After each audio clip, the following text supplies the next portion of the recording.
Hey everybody, welcome to the Figures and Flippy Shit Wrestling Podcast, where we will talk about wrestling from WWE and AEW. I say we just kick things right off. What's the first thing we'll talk about today? I think the first thing we'll talk about, and this will probably honestly be one of the last times that we get to kick off an episode with him, so we'll talk about Sting's last match. So Tony Schiavone on Dynamite had Sting in the ring. They were getting ready to announce his last match when the Young Bucks walked out. And I knew as soon as I heard the Young Bucks theme, I knew when I went online there was going to be people ready to shit all over it. I mean, I was a little confused at first too. I was like, why? Yeah, because I thought it might be a singles match, but at the same time I was like, well, Sting probably can't carry a singles match at this point. That's probably why he hasn't wrestled one in AEW since he's been back. He's wrestled some, hasn't he? Not singles. I think every match he's been in has been a tag or a 6-man tag or an 8-man tag or something. But anyway, so it looks like the final match for Sting is going to be Sting and Darby against the Young Bucks. And like I said, I saw, as I predicted, there was a lot of people online crapping all over it. But then it came out that Sting chose them. And I feel like if that's who Sting wanted to work with, that's where it should be. And honestly, Sting's been at it so long that, there's nobody really out there. There's not a lot of options.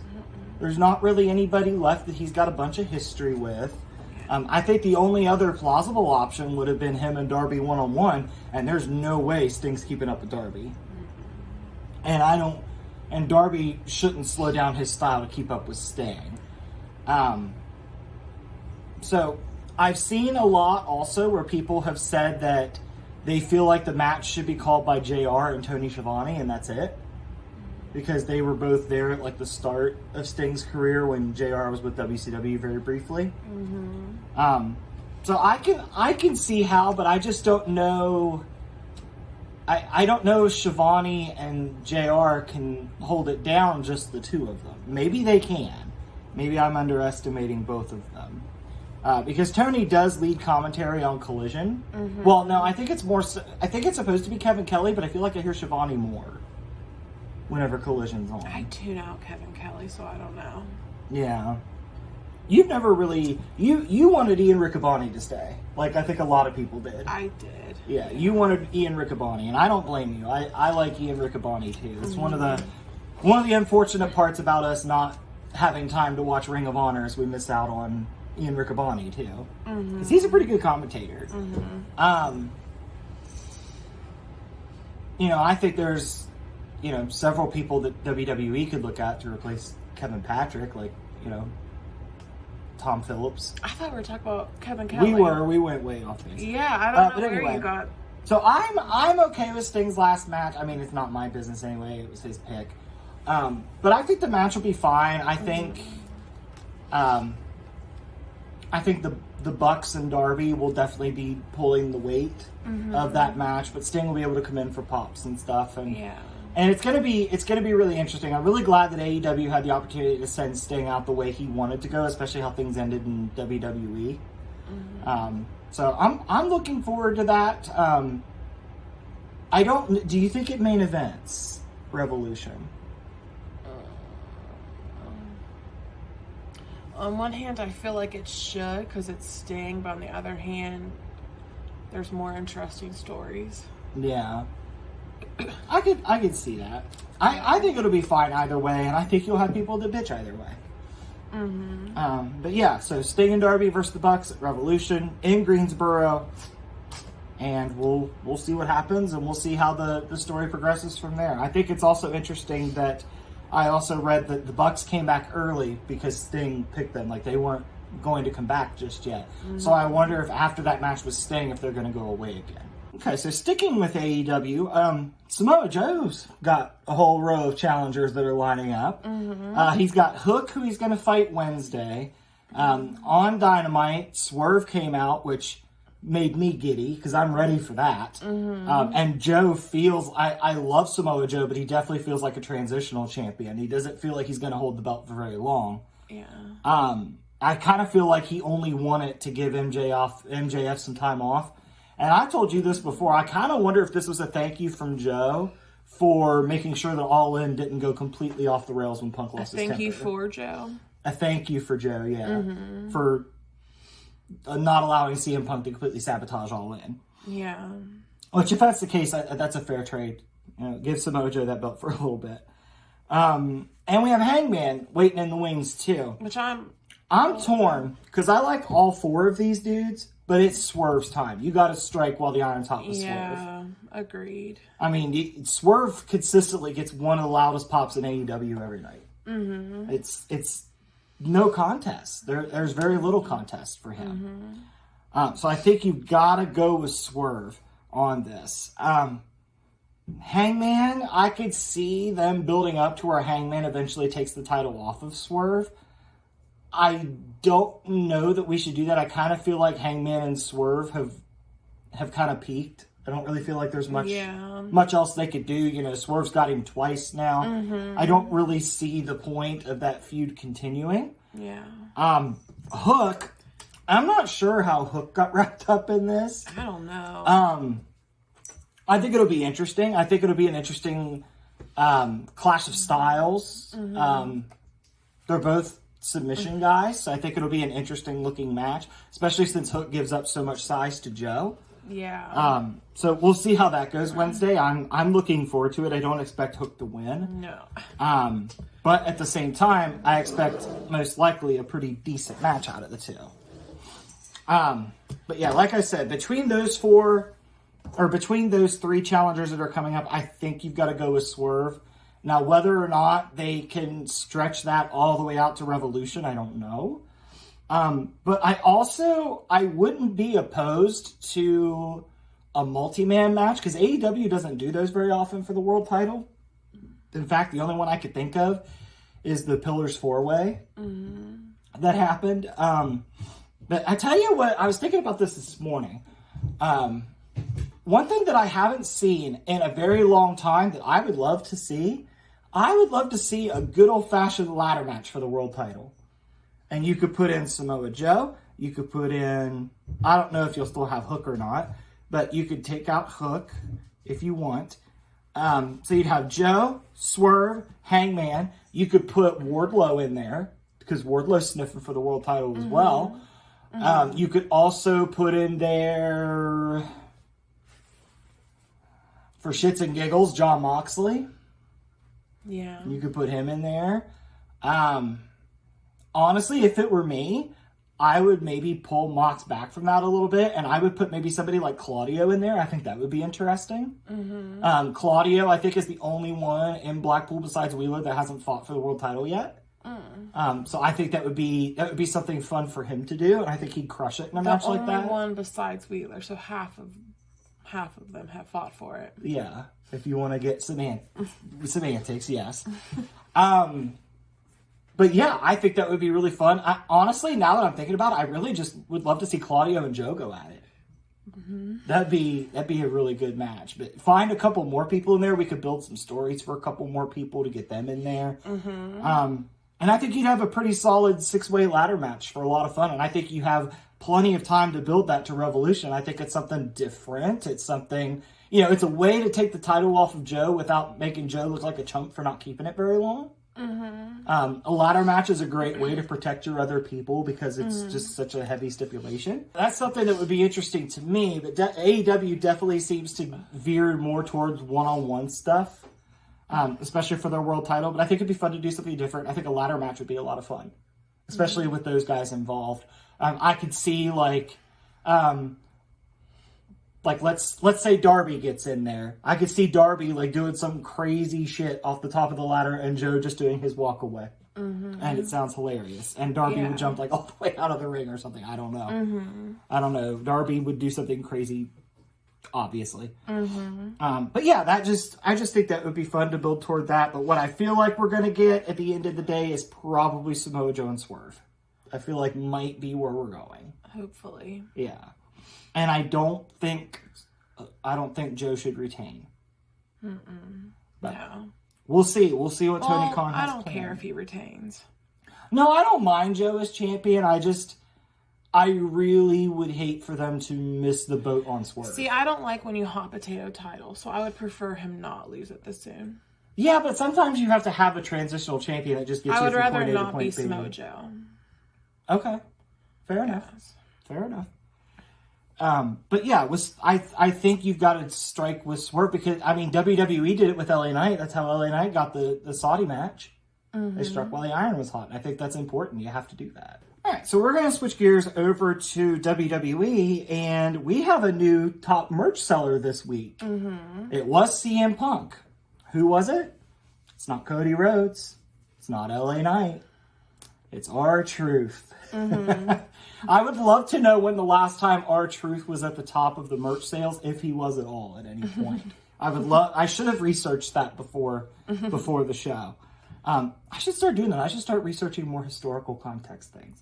Okay. But anyway, R-Truth merchandise is apparently selling like hotcakes. You've mentioned yourself. You actually asked me right before I saw that they were selling one. You were like, I wish they were selling the R-Truth Judgment Day shirt. And then I got on Facebook and found out that they are. Yeah. Or not Facebook, Reddit was where I saw it. Somebody posted a link to it. So it definitely, this R-Truth thing then is clicking for a lot of people. I kind of wondered if it was just me and you that it was clicking for in the beginning, but if he's the number one merch seller right now, it's definitely. Why were you even questioning that? People are so loud for him when he comes out. This is true. I don't know why I was questioning it, but I like the work that R-Truth's been doing with them. I like how he's trying to like turn their image around, and they just are like, "Why are you here? Yeah, like you have no purpose here right now." I love that Finn is feeding into it on social media. Finn Balor's really good at social media. Mm-hmm. He's an underrated social media guy. Yeah. And I love how like Dom and JD have kind of been saddled with it, but now because they keep fucking it up, it's on Rhea's radar now. Yeah. And Rhea's like, okay, this stops now. So R-Truth has a match teaming with The Miz against Priest and Finn. So I think R-Truth's number is about to be up. Yeah. But I'm interested to see what that match looks like because when he pulls the shenanigans with Dom and JD, they just get like visibly frustrated, and I can't wait to see Priest try to process what's going on. Like, why is this happening? What is going on?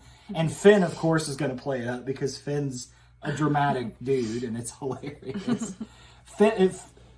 Heel Finn, especially heel Finn in this form, is miles better than face Finn.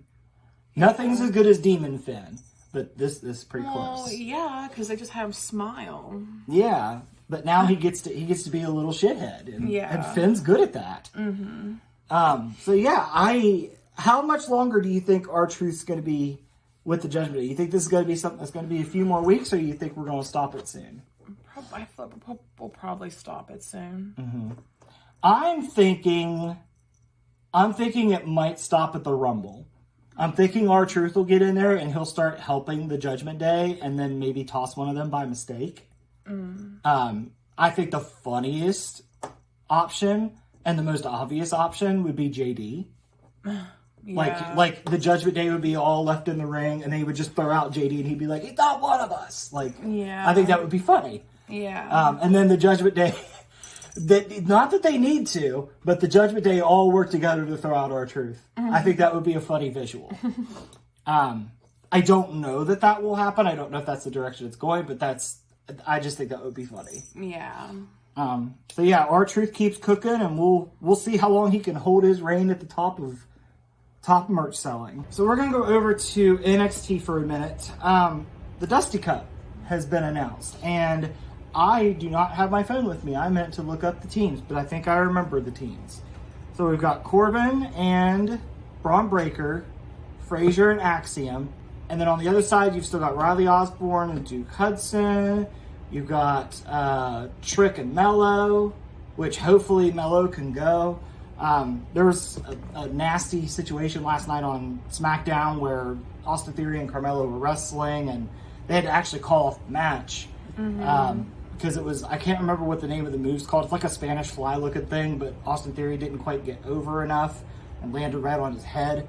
Thankfully, I saw this morning that they said that they were evaluated and they both have like facial contusions, but nothing serious, which is good news. That would be horrible timing if Mello had to go out with a concussion right in the middle of this Trick storyline. That would be awful. But thankfully, they're both okay. So we've still got them in the Dusty Cup, and then there's a team that I'm forgetting. The Inoue and Blade. Yeah. Okay, yeah, that's the other one I was forgetting. Okay.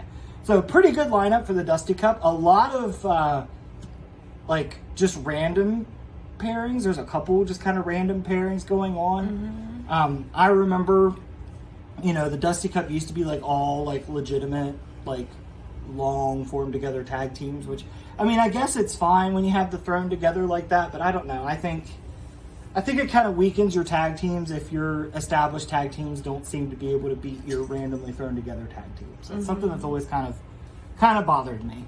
Yeah. But it's something that's happened in wrestling for ages. But that being said, I think that the Dusty Cup finals are going to come down to Baron Corbin and Braun Breaker against Trick and Carmelo. That's kind of where I feel like the finals are going. Which is, I think will be fine. I think Trick and Mello end up winning it. But see, this is weird. I don't know. I really don't know. Because I thought that a couple years ago when they did the Dusty Cup and Gargano and Ciampa entered and it was like the reuniting of DIY and then they lost in the first round. So who knows what's going to happen. And, in NXT, clearly anything can happen, as we'll talk about later. Actually, our next two topics after this are about NXT. So yeah, I think the Dusty Cup will be good. The women's breakout tournament was pretty good. The men's breakout tournament was pretty good. And the Dusty Cup will be good. So NXT is just like in tournament mode right now, all the way up to Vengeance Day is their next show. So yeah, I always like watching tag team wrestling. So I think the Dusty Cup is going to be a lot of fun to watch. Sticking with NXT, I got my wish. We got Tiffany Stratton as the ranch hand, and it did not disappoint. So Tiffany Stratton showed up looking extra, acted extra, treated everything extra, and it was everything that it needed to be, and it was so much more entertaining than Fallon Henley as a serpent would have been. And it's kind of funny, like maybe it's because I'm getting soft in my old age, but like, for all the shit talking that Tiffany did, I almost felt bad for her toward the end when she was cleaning out that stall and they were like all making fun of her. Yeah. I almost felt bad for her. And then she said something else bitchy and I was like, oh yeah, that's right. I don't need to feel bad for you. But yeah, what all they have her do? They had her clean the stall. They had her do that a couple times. She had to wash a horse. Was that it? Was that all that she had to do? I think she cleaned out. Did you say that? Yeah, she cleaned out the stall because she had to clean out the stall at the beginning of the stall at the end. She cleaned out the stall. Horse got dirty. She had to put the horse in a clean stall. Maybe that was it. I think so. I can't remember. And of course, like she came dressed to the nines because it's Tiffany. She had like a furry brassiere on or something. And all pink. Yeah. She looked like Barbie. And Fallon was like, I got close for you. And she was just like, I know. Like, just typical Tiffany Stratton. But yeah, it was a fun little segment. We got it in pieces throughout NXT, which I thought was fun. So yeah, that didn't disappoint. I wonder if these two are done or if we're going to continue this feud. Because NXT to me is kind of starting to run into the problem of once the champion drops their title, it kind of seems like they're spinning their wheels. This happened with Braun. I kind of felt like it was happening with Mello until we really kicked up this Trick story. It's happened with Tiffany Stratton, and it's kind of happened with Roxanne. Yeah. So I think it's because in NXT it used to be when you lost your title, that meant that a call up was coming for you. Or if it was the North American title, you were moving on to the main title. So I think it's kind of been an adjustment for NXT. That's because it seems like they've been holding on to people longer than they used to. Is it adjustment for them or adjustment for you? Maybe both. Maybe both. Because I don't remember champions losing their titles and hanging on this long before. like under Black and Gold era, which is a totally different thing. But sometimes it feels like when they lose their titles, they're not quite ready for the call-up, so they just kind of have to spin their wheels. I don't know if it's because there's stuff that they have to refine or if they're just changing up that format to make it less predictable. I don't know. We'll see. But that being said, I think there definitely seems to be movement towards putting Carmelo on the main roster. Because he's been on SmackDown now, 3 times? He was in that U.S. title tournament. He was pitching his shot for the Royal Rumble to Nick Aldis yesterday before Austin Theory and Grayson Waller came walking up. So yeah, I think we're definitely preparing Melo for the main roster. And I think you said last night we were watching SmackDown, you were like, well, he can go off and do his own thing, but Trick apparently can't. I told you, I said, I bet that starts to come up. Yeah. I think it will. I could see Trick being like, well, what are you doing over on SmackDown? Yeah. So, it's interesting. I'm here for the fallout between Trick and Melo. I think it's going to be super dramatic. I think it's going to be... I can't wait for the reveal of Carmelo as his attacker. Yeah. I'm interested to see how they do it. I kind of wonder if the Dusty Cup's going to play a factor. I don't know. So last thing with NXT, NXT was eventful this week. It was. We have a new North American champion, and it's not at all who you think it was going to be. So the match advertised was Dragon Lee against Lexis King. Now, we watched NXT late, and the only thing that I saw was that there was a shock ending. So I had no clue what was going to happen. Well, then it was announced the North American title was going to be the main event. And I was like, oh, okay. We're going to put Dragon Lee back on the main roster and we're going to hotshot Lexis King to a title. Okay. Makes sense. Lexis King loses clean to Dragon Lee. So we're like, okay. And then Obafemi comes out. Now, granted, this was teased earlier because Lexis King told Obafemi, you know, you have that contract that you worked for. I have this contract. I got this without doing anything.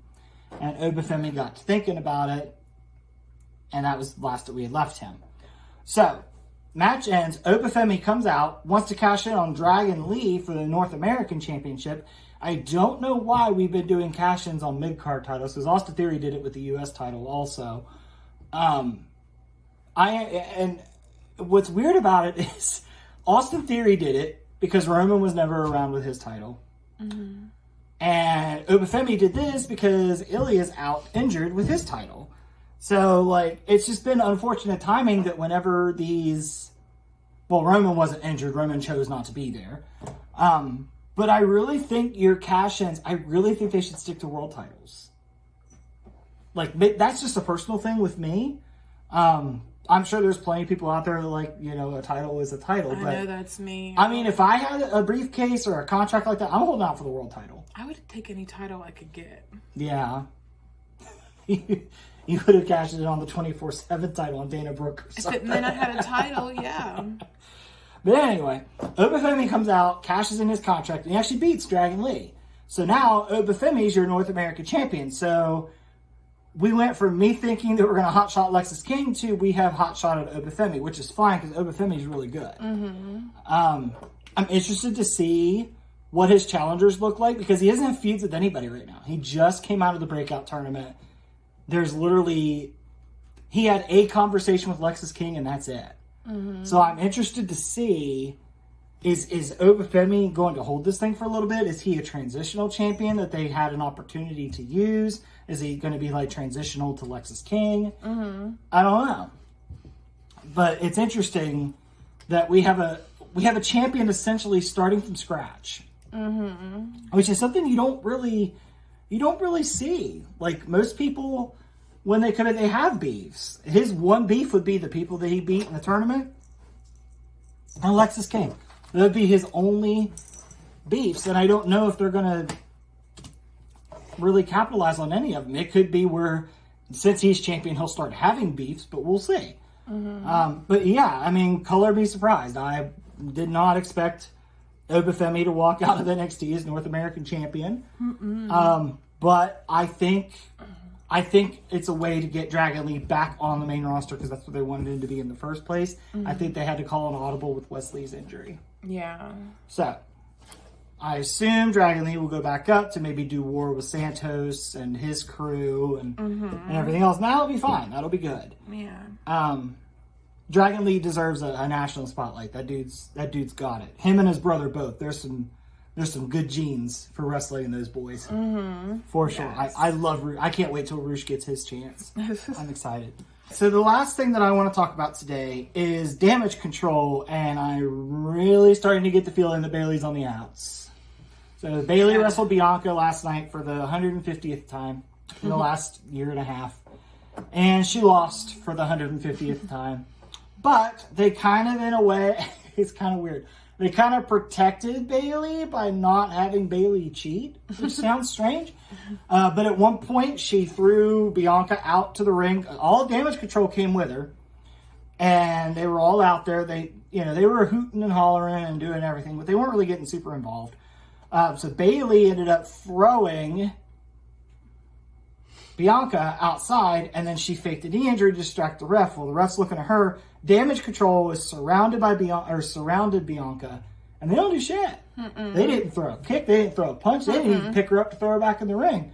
And the ref turned around and came back and told Damage Control to back off. And Bayley's just in the ring like, what the hell? What's going on? So then Bianca ends up beating Bayley. And then we get a segment later where Bayley kind of pulls Dakota aside and she's like, what the hell happened? And Dakota's like, well, she was like, the ref was looking at us. And Bayley was like, no. So that lie got called out immediately. And then Dakota was like, well, we just figured that you could do it by yourself because you got to win the Rumble by yourself. So we thought you could do this by yourself. And then I didn't even think of this, but everybody online was asking, okay, Dakota, then why'd you all go out there? Yeah. Like, why didn't you stay in the back? So Bayley is going to start getting wise real quick. She's definitely becoming the odd man out in her own group. And I 100% think we should revisit the Batista angle where Bayley wins the Royal Rumble, Damage Control is all supportive and says, can't wait to get you ready to fight Rhea. We're going to do some training and all this. And Bayley just says, no, I think I'll fight Io. Yeah. And I think for the 2 years that Bayley's been eating pins, Bayley should absolutely take the title off Io at WrestleMania. Yeah. No ifs, ands, buts, or coconuts. Now, I have seen the theory that Damage Control will throw Bayley out of the Rumble. No, don't do that. That's what I think's going to happen. I don't, and I'm one of the biggest Becky Lynch fans out there. Becky Lynch should not win the Royal Rumble. Becky Lynch could win the Elimination Chamber to go fight Rhea. But to me, there's only one woman that should win the Women's Royal Rumble when it's Bayley. Yeah. It's 100% Bayley. It's not Jade Cargill. It's not Becky Lynch. Is Jade coming back? I have seen people do you think they have her? I could see them having her win it. What I have heard and what people believe, I don't know if there's any basis for this, it's just kind of a swirling thought cloud going around, is that something will happen between Jade and Nia in the Rumble, and at Mania we're going to get Jade and Nia. Oh, poor Jade. Poor Nia. God. That match could be rough. Yeah. Although I did see a clip recently of Jade, and she's coming along. She's coming along. She still looks pretty green, but she's coming along. Good. Yeah, that was the one that I told you that Ricky Starks was there too. Yeah. A little off topic, but I absolutely think Ricky Starks is going to go to the Dubs. Probably. I think that's where he's headed. He'll kill it over there too. He will kill it in the Dubs. Give me Ricky Starks versus LA Knight yesterday, please and thank you. Just for the mic battles alone. But yeah, I definitely think we're moving a little quicker with ostracizing Bayley than I thought we would. We're about a month ahead of where I thought we were going to be, which is really strange because we've dragged out the Roman shit for so long, but Bayley's the one we're going to fast forward a little bit. But maybe that's because, I keep forgetting the Rumble's in less than 2 weeks. The Rumble's 2 weeks from today. So I'm really hoping, and I've seen so many people say, the Bayley face turn is going to be great. And somebody yesterday in one of the comments said the Bayley face turn is going to hit like crack. Like, everybody was like, I saw some people being like, I can't wait for her to go back to the hugger, and people were saying they don't think she's going to go back to the hugger. She'll go back to she's the just going to hugger. become something else. She's matured. She's not like 20-year-old anymore. No. That's a WWE fanatic. That doesn't fit her anymore. It doesn't, because now she's like seasoned and grown, and she's seen adversity. Yeah. I'd like to see her become like an edgy face. Yeah. Like somebody that's, doesn't really, kind of like a LA Knight. Like I'm a nice guy, but I'm not going to take your fucking shit. Yeah. Like that kind of deal. Yeah. And I think that would suit Bayley well. Will I miss obnoxious, loud-ass heel Bayley? Absolutely I will, but it's been a fun ride. Especially at live shows. Yeah, and thank you, Bayley, for the fun heel ride. It's been a good time. She's consistently been one of my favorite things for the past couple years to watch, just because she harbors that obnoxiousness so well. Yeah. Bayley is next level at being obnoxious. So that's going to cover our show today. Like I said, Royal Rumble's in 2 weeks. We will have an episode next weekend, and then we will be off. We'll be on the cruise. We'll bring a video for you about that. And hopefully next weekend I'll be more with it. Hopefully. Do not feel good today. Yeah, especially since it's our go home show for the Royal Rumble. No. So leave a comment, subscribe, share with your friends. Share with us in the comments any things that you think that we should check out. Wrestle Kingdom just happened. Let us know about that. I know there's another show tonight. I can't remember whose promotion it is, but I know one of the matches advertised as Will Ospreay versus Kazuchika Okada. Mm-hmm. That sounds tasty. If that ended up being good, leave us a note in the comments. We'll try to check it out if we get a chance. Follow us on the socials at Figures and Flippy S here on YouTube and on Facebook and Instagram. Make sure you find our group and follow us. You can also reach out on Facebook if there's anything that you want us to cover or talk about, or any questions that you have. Otherwise, be safe out there. There's a lot of weather hitting a lot of areas of the country, so if you're out there traveling, please be safe. And as always, wrestling is for everyone. You just have to find what fits you the most. And we will talk to you guys next weekend. Later. Did you like that video? Like, subscribe, and comment to the Figures and Flippy Shit Wrestling Podcast. Oh, yeah.